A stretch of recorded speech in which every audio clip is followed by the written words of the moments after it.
UP में योगी की police एक बार फिर से लाउड स्पीकर के खिलाफ अभियान चला रही है। योगी के आदेश के बाद मस्जिदों से लाउड स्पीकर उतारे जा रहे हैं। साथ ही आदेश ये भी है कि किसी भी कीमत पर धार्मिक स्थलों के स्पीकर की आवाज बाहर नहीं आनी चाहिए। हालांकि इस आदेश के बाद कई जिलों में मुस्लिमों ने नाराजगी भी जाहिर की है।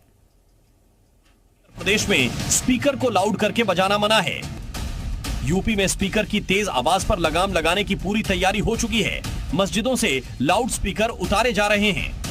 दरअसल मुख्यमंत्री योगी आदित्यनाथ ने सख्त आदेश जारी किया है कि धार्मिक स्थलों से किसी भी कीमत पर तेज आवाज में स्पीकर की आवाज नहीं आनी चाहिए, जिसके बाद फिर से स्पीकर पर कार्रवाई शुरू हो गई है। सरकार के फैसले के बाद बनारस में हम आपको एक मस्जिद का हाल दिखा रहे हैं कि इस मस्जिद से पहले से ही लाउड स्पीकर हटा लिए गए।